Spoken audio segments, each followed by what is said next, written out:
ನಮಸ್ತೆ ಗೆಳೆಯರೇ. ನೋಡಿ, ಇದು ನಮ್ಮ ತೋಟದಲ್ಲಿ ಬಂದಂಥ ಹೆಬ್ಬಾವು. ಹೆಬ್ಬಾವು ನಿಜ ಹೇಳಬೇಕಂದ್ರೆ ಮನುಷ್ಯರಿಗೆ ಏನೂ ಮಾಡೋದಿಲ್ಲ, ಮನುಷ್ಯರನ್ನು ಅದು ನುಂಗೋದಿಲ್ಲ. ಭಾರತದ ಹೆಬ್ಬಾವು.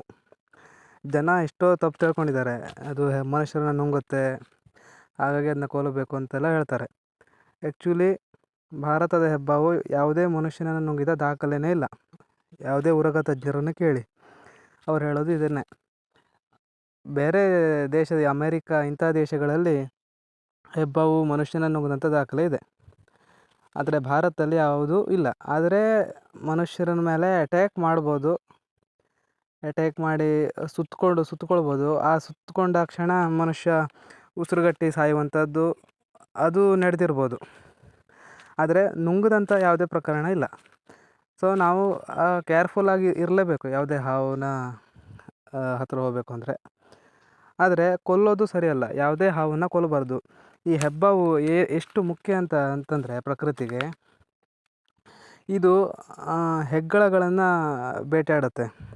ಈ ಕೆಲವೊಂದು ಹಾವುಗಳಿಗೆ ಹೆಗ್ಗಣವನ್ನು ಬೇಟೆಯಾಡುವಷ್ಟು ಕೆಪಾಸಿಟಿ ಇಲ್ಲದೆ ಇರ್ಬೋದು, ಆದರೆ ಈ ಹೆಬ್ಬಾವು ಮಾತ್ರ ಹೆಗ್ಗಣಗಳನ್ನು ಬೇಟೆಯಾಡುವಂಥ ಹಾವು.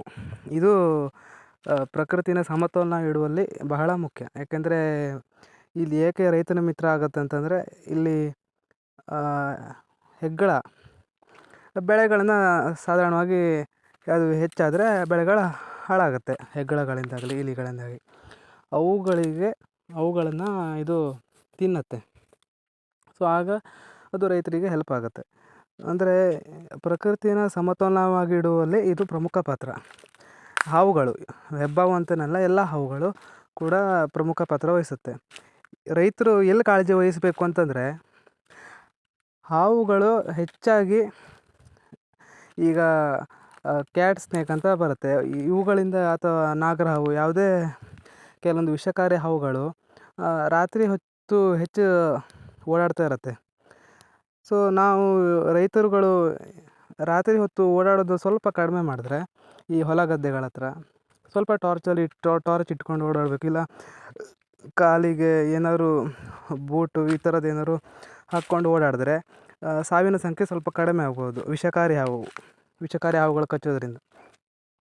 ಆದರೆ ಹೆಬ್ಬಾವು ವಿಷಕಾರಿ ಅಲ್ಲ, ಕಚ್ಚೋದ್ರಿಂದ ಏನೂ ತೊಂದರೆ ಇಲ್ಲ, ಆದರೆ ಸ್ವಲ್ಪ ಮಟ್ಟಿಗೆ ಜಾಗ್ರತೆ ಇರಬೇಕು ಅನ್ನೋದಷ್ಟೇ. ಆದರೆ ಯಾವುದೇ ಕಾರಣಕ್ಕೂ ಯಾವುದೇ ಹಾವುಗಳನ್ನು ಕೊಲ್ಲಬೇಡಿ, ಯಾಕೆಂದರೆ ಅದು ಪ್ರಕೃತಿಯಲ್ಲಿ ಬಹಳ ಪ್ರಮುಖ ಪಾತ್ರ ವಹಿಸುತ್ತೆ. ಹಾವು ನಮ್ಮ ಪ್ರಕೃತಿಗೆ ಬಹಳ ಮುಖ್ಯ. ಇದು ನಮ್ಮ ತೋಟದಲ್ಲಿ ಬಂದಿರತಕ್ಕಂಥ ಹೆಬ್ಬಾವು.